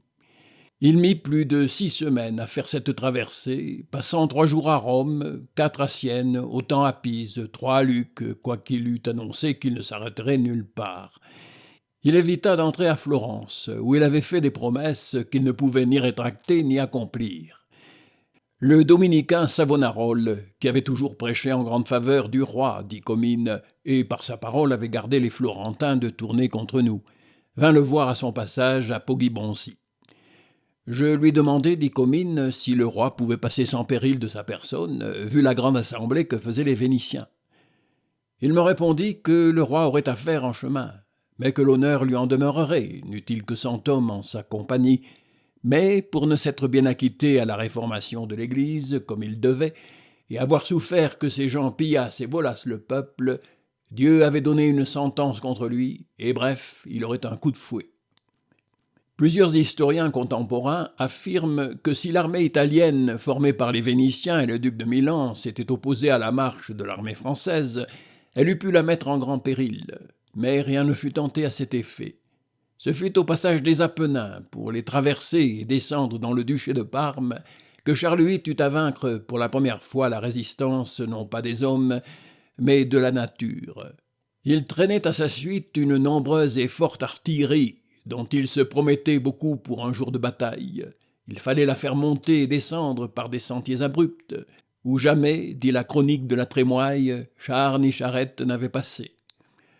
Le roi, sachant que le seigneur de la Trémoille, pour sa hardiesse et son grand vouloir, ne trouvait rien impossible, lui donna cette charge que volontiers il accepta. Et afin que les gens de pied, Suisses, Allemands et autres, s'y employassent sans craindre le chaud, il leur adressa telle parole. « La propre nature d'entre nous des Gaules est force, hardiesse et férocité. Nous avons triomphé au venir. Mieux nous serait mourir que par lâcheté perdre la douceur de cette louange. Tous, nous sommes en la fleur de notre âge et en la vigueur de nos ans. Que chacun mette la main à l'œuvre à tirer les charrois, porter boulet. Le premier qui gagnera le plus haut de la montagne avant moi aura 10 écus. » Quittant son armure, la Trémoille, en chausse et en pourpoint, mit lui-même la main à l'œuvre. À force de tirer et de pousser, l'artillerie parvint au haut de la montagne. On eut plus de peine encore à la faire descendre de l'autre côté sur une pente très étroite et roide. 5 jours entiers furent employés à ce rude labeur qu'heureusement les généraux ennemis n'essayèrent pas de troubler. La Trémoille, noire comme un mort, dit la chronique, pour l'exténuante chaleur qu'il avait supportée, en fit rapport au roi, qui lui dit « Par aujourd'hui, mon cousin, vous avez fait plus que ne purent onque faire Hannibal de Carthage, ni César, au danger de votre personne, que vous n'avez voulu épargner à me servir, moi et les miens. Je promets à Dieu que si je puis vous revoir en France, les récompenses que j'espère vous faire seront si grandes que les autres y acquerront une nouvelle étude à me bien servir. » Charles VIII avait raison de bien traiter les braves. Le jour était venu où il allait avoir besoin d'eux et de toute leur bravoure. Ce fut dans le duché de Parme, près du bourg de Fornoux, sur la rive droite du Tarot, affluent du Pô, que l'armée française et l'armée italienne se rencontrèrent, le 5 juillet 1495. L'armée française était forte de 9 à 10 000 hommes, menant à leur suite 5 ou 6 000 serviteurs ou conducteurs d'équipage. L'armée italienne comptait au moins 30 000 hommes, bien pourvus et bien reposés, tandis que les Français étaient fatigués d'une longue route et fort mal approvisionnés. Dans la nuit du 5 au 6 juillet, un violent orage éclata sur la contrée. Pluie, éclairs et tonnerre si grands, dit Comines, qu'on ne saurait dire plus. Semblait que le ciel et la terre fondissent ou que cela signifiait quelque grand inconvénient à venir. Le lendemain, à 6 heures du matin, Charles VIII entendit la messe, communia, monta à cheval et se mit en marche vers son corps d'armée. Je vins à lui, dit Comines, et le trouvai armé de toutes pièces et monté sur le plus beau cheval que j'ai vu de mon temps, appelé Savoie. Le duc Charles de Savoie le lui avait donné. Il était noir et n'avait qu'un œil. C'était un moyen cheval de bonne grandeur pour celui qui était dessus. Semblait que ce jeune homme fût tout autre que ne portait sa nature, ni sa taille, ni sa complexion, car il était fort craintif à parler, et ainsi est encore aujourd'hui. Ce cheval le montrait grand. Et il avait le visage bon et de bonne couleur, et la parole audacieuse et sage. Apercevant Comines, le roi lui dit « Allez voir si ces gens voudraient parlementer. » Sire, répondit Comines, je le ferai volontiers, mais je ne vis jamais deux si grosses compagnies, si près l'une de l'autre, qui se départissent sans combattre. Il alla pourtant aux avant-postes vénitiens, et son trompette fut admis auprès du marquis de Mantoue, qui commandait l'armée italienne. Mais déjà on escarmouchait de tous côtés, et le premier coup de canon retentit, précisément pendant que le marquis lisait la lettre de Comines. « Il est trop tard pour parler de paix, dit-il, et le trompette fut renvoyé. Le roi avait rejoint le corps d'armée à la tête duquel il devait combattre. « Messieurs, dit-il aux hommes d'armes qui se pressaient autour de lui, ne voulez-vous pas vivre ou mourir ici avec moi ?» Et élevant la voix pour être entendu des troupes, « Ils sont 10 fois autant que nous, mais vous valez 10 fois mieux qu'eux. Dieu aime les Français, il est avec nous et bataillera pour nous. J'ai eu jusqu'à Naples victoire sur mes ennemis. Je vous ai amené ici sans honte ni blâme. Avec l'aide de Dieu, je vous reconduirai en France à notre honneur et à celui de notre royaume. » Les hommes d'armes firent le signe de la croix, les fantassins baisèrent la terre, le roi arma quelques chevaliers, selon l'usage, avant d'en venir aux mains. Les escadrons du marquis de Mantoue approchaient. « Sire, dit le bâtard de Bourbon, il n'est plus temps de s'amuser à faire des chevaliers. L'ennemi vient en force, allons à lui. » Le roi donna l'ordre de charger, et la bataille s'engagea sur tous les points. Elle fut très chaude, mais dura peu, avec des alternatives de succès et de revers pour l'une et l'autre armée. Les deux principaux officiers de l'armée royale, Louis de la Trémoille et Jean-Jacques Trivulzes, soutinrent sans plier le choc de troupes beaucoup plus nombreuses que les leurs. « À la gorge, s'écria la Trémoille après la première rencontre, et ses 300 hommes d'armes fondirent sur l'ennemi dont ils rompirent l'ordonnance. Au milieu de la mêlée, les bagages français furent attaqués par les stradiotes, sorte de voltigeurs grecs recrutés et soudoyés par les Vénitiens. « Laissez-les faire, dit Trivulzes à sa troupe, leur ardeur pour le pillage leur fera tout oublier et nous en aurons bien meilleur marché. » Un moment, le roi avait devancé le gros de sa garde sans regarder si elle le suivait de près.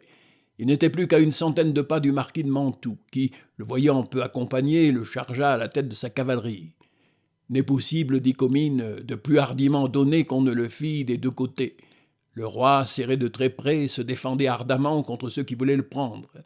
Le bâtard Mathieu de Bourbon, son frère d'armes et l'un des plus vaillants chevaliers de l'armée, s'était porté à 20 pas en avant de lui pour le couvrir, et venait d'être fait prisonnier par le marquis de Mantoue lui-même, quand un gros de troupes royales arriva à leur aide et les délivra de tout péril. Ce fut là que Pierre du Terrail, le chevalier de Bayard, à peine âgé de 20 ans et destiné à une si belle gloire, fit ses premières armes. Il eut 2 chevaux tués sous lui, prit un étendard et le présenta au roi, qui, après la bataille, lui fit présent de 500 écus. Charles VIII resta maître du champ de bataille. On voyait encore, dit Comines, hors de leur camp, grand nombre d'hommes d'armes dont on apercevait seulement les lances et les têtes, et aussi des gens de pied. Le roi mit en conseil s'il devait chasser contre cela ou non. Quelques-uns furent d'opinion que l'on marchât contre eux. Mais les Français ne furent point de cet avis. Ils disaient qu'on avait assez fait, qu'il était tard et qu'il fallait se loger. La nuit approchait, cette compagnie qui était devant nous se retira dans leur camp, et nous allâmes loger à un quart de lieue de là où avait été la bataille. Le roi descendit en une métairie pauvrement construite, mais il s'y trouva nombre infini de blé en gerbe, dont toute l'armée profita. Quelques autres maisonnettes y avaient auprès qui peut servir. Chacun logea comme il put, sans faire nul quartier. Je sais bien que je couchai en une vigne bien étendue sur la terre, sans autres avantages et sans manteau, car le roi avait emprunté le mien le matin. Qui eut de quoi fit collation, mais bien peu en avait, si ce n'était quelques lopins de pain pris au sac d'un valet. Je vis le roi en sa chambre, où il y avait des gens blessés qu'il faisait habiller. Il faisait bonne mine, et chacun se tenait à bon marchand, et n'étions point tant en gloire comme peu avant la bataille, parce que nous voyions les ennemis près de nous. 6 jours après la bataille, le 12 juillet, le roi écrivit à sa sœur, la duchesse Anne de Bourbon, « Ma sœur, mamie, je me recommande très fort à vous. J'écris à mon frère comment j'ai trouvé en mon chemin une grosse armée que le seigneur Ludovic, les Vénitiens et leurs alliés m'avaient préparée, croyant me garder de passer. À quoi, avec l'aide de Dieu, il a été tellement résisté que je suis venu jusqu'ici sans avoir rien perdu. Au surplus, je fais la plus grande diligence que faire se peut pour passer outre, et j'espère de bref vous voir ce que je désire, afin de vous conter bien au long tout mon voyage, et adieu ma sœur mamie, qui vous est en sa garde. » L'une et l'autre armée se dirent et pouvaient se dire victorieuses, car elles avaient l'une et l'autre réussi en partie dans leur dessein. Les alliés italiens voulaient chasser définitivement d'Italie Charles VIII, qui s'en retirait volontairement. Mais pour que sa retraite fût définitive, il fallait que ce fût une défaite, que son armée fût battue et peut-être lui-même prisonnier. Dans cette vue, ils tentèrent de lui barrer le passage et de le vaincre sur le sol italien. Ils y échouèrent. Resté maître du champ de bataille, Charles passa librement et couvert de gloire, lui et son armée. Il sortait d'Italie, mais il en sortait avec le sentiment de sa supériorité guerrière et l'intention d'y revenir, mieux instruit et mieux pourvu. Les alliés italiens triomphaient, mais sans sécurité, sans éclat. L'entreprise de Charles VIII n'était évidemment que le commencement des ambitions, des invasions et des guerres étrangères dans leur belle patrie. Le roi de France et ses guerriers n'avaient pas réussi à la conquérir, mais ils avaient été charmés de ce séjour. Ils avaient déployé dans leur campagne des qualités chevaleresques, plus brillantes et plus fortes que la duplicité savante et la mollesse élégante des Italiens du XVe siècle, et après la bataille de Fornoux, ils rentrèrent en France justement fiers et follement confiants, malgré leur insuccès. Charles VIII régna encore près de 3 ans après son retour dans son royaume, et dans les 2 premières de ces années, il passa son temps moisivement préoccupé de ses projets pour une nouvelle invasion en Italie, et frivolement adonné à ses plaisirs et aux fêtes de sa cour, qu'il promenait de Lyon à Moulins, à Paris, à Tours et à Amboise. Les nouvelles qui lui venaient d'Italie furent de jour en jour plus mauvaises. Le comte de Montpensier, qu'il avait laissé à Naples, ne put s'y maintenir et y mourut prisonnier le 11 novembre 1496, après s'être vu chassé de place en place par le roi Ferdinand II, qui rentra peu à peu en possession de presque tout son royaume, pour y mourir aussi le 6 octobre, laissant à son oncle et à son successeur, Frédéric III, l'honneur de reprendre les 4 dernières places occupées par les Français. Charles ordonna la formation d'une nouvelle armée d'invasion, et le duc d'Orléans fut désigné pour la commander. Il éluda cette mission. Le jeune dauphin, Charles Orlan, âgé de 3 ans, venait de mourir. Bel enfant et audacieux en parole, dit Comines, et qui ne craignait point les choses que les autres enfants ont coutume de craindre. Devenu ainsi l'héritier du trône, le duc Louis d'Orléans ne se souciait pas d'aller au loin courir les aventures. Il se dit prêt néanmoins à obéir à un ordre exprès du roi si on lui donnait le titre de lieutenant général. « Je ne l'enverrai jamais à la guerre par force, dit Charles VIII, et il n'en fut plus question. Tout en parlant toujours de la guerre qu'il projetait, Charles s'occupait plus souvent et plus sérieusement qu'il ne l'avait fait jusque-là de l'intérieur de son royaume. Il avait mis en son imagination, dit Comines, de vouloir vivre selon les commandements de Dieu et mettre en bon ordre la justice et l'Église. Il voulait aussi ranger ses finances, de sorte qu'il ne leva sur son peuple que 1200 000 francs, et par forme de taille, outre son domaine sur lequel il voulait vivre, comme faisaient anciennement les rois. Ses 2 prédécesseurs, Charles VII et Louis XI, avaient ordonné la collection et la révision des coutumes locales, si souvent la règle de la justice civile. Mais ce travail n'avançait pas. Charles VIII, par une ordonnance du 15 mars 1497, en abrégea les formalités et empressa l'exécution, qui ne fut complète que sous le règne de Charles IX. Par une autre ordonnance du 2 août 1497, il organisa et régla dans ses attributions, comme dans sa composition, le Grand Conseil du roi, souveraine juridiction et administrative qui fut fixée à Paris. Il commença même à vouloir réformer sa propre vie. Il fit rechercher comment Saint Louis procédait en donnant audience au pauvre peuple. Son intention, disait-il, était de suivre désormais les traces du plus justicier de nos rois. Il mit sus, dit Comines, une audience publique où il écoutait tout le monde, et par spécial les pauvres. Je l'y vis 8 jours avant son trépas, 2 bonnes heures et on que depuis ne le vit. Il ne se faisait pas grandes expéditions à cette audience, mais au moins était-ce tenir les gens en crainte, et par spécial ces officiers dont il avait suspendu quelques-uns pour pillerie. C'est trop souvent le sort des hommes que la vie leur échappe au moment où ils commençaient à en faire un meilleur usage. Le 7 avril 1498, Charles VIII voulut, après son dîner, descendre avec la reine dans les fossés du château d'Amboise pour y voir jouer à la paume. Ils passèrent par une galerie dont la porte était très basse. Quoique petit de taille, le roi s'y heurta le front. Un peu étourdi de ce coup, il ne s'arrêta cependant pas, regarda longtemps les joueurs, parla même à plusieurs personnes, mais vers 2 heures après-midi, en traversant une seconde fois ce passage pour entrer au château, il tomba à la renverse et perdit la parole et le sentiment. On le coucha sur une pauvre paillasse dans cette galerie où chacun entrait et sortait à son gré. Il expira au bout de 9 heures dans ce misérable lieu. Lui qui avait tant de belles maisons et en faisait à Amboise une si belle, dit Comines, tant c'est peu de choses que notre misérable vie, qui tant nous donne de peine pour les choses du monde, et les rois n'y peuvent résister non plus que les laboureurs. J'arrivai à Amboise 2 jours après son trépas. J'allais dire mon oraison là où était le corps, et j'y fus 5 ou 6 heures.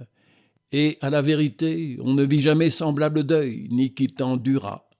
Il était si bon qu'il n'est possible de voir meilleure créature. La plus humaine et douce parole qui jamais fut était la sienne.